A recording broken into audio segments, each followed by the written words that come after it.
මගේ තාත්තා මම කුණුහරුපයක් කියන හැම වතාවකම මගෙන් රුපියල් 10ක් ගත්තා.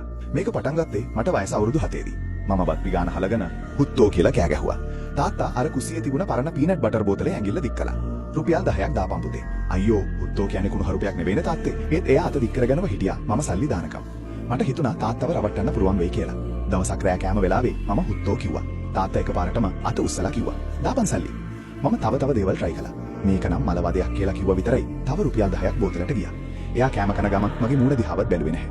ඉස්කෝලේ යන කාලේ මම හිතුවා මාසයක් විතර මුකුත් නොකිය හිටියොත් තාත්තා මේ සල්ලි වලට කරන්නේ මොකද්ද කියලා මට කියයි කියලා.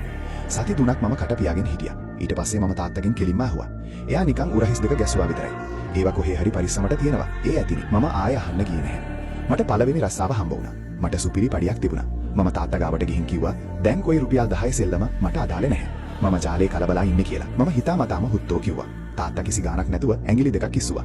දැන් උද්ධමනිය වැඩි වෙලා පුතේ. දැන් එකකට රුපියල් 20යි. අපේ එන්ගේජ්මන්ට් එක දවසේ මම තීරණය කළා තාත්තාව පරද්දන්න බැහැ කියලා.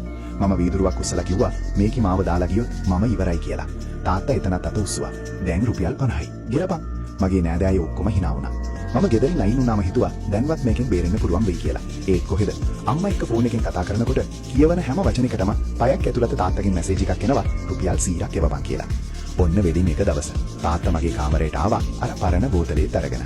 ඊට පස්සේ ලියුම් කවරයක් මගේ අතට දුන්නා. මම ඒක ඇරලා බැලුවා. ඒකේ ලක්ෂ 5ක චෙක් එකක්. ගෙයක් හදන්න මේක තියාගනින් පුතේ. අවුරුදු 16ක් තිස්සේ උඹේ කට හින්දා ඉතුරු වුණ සල්ලි තමයි මේ.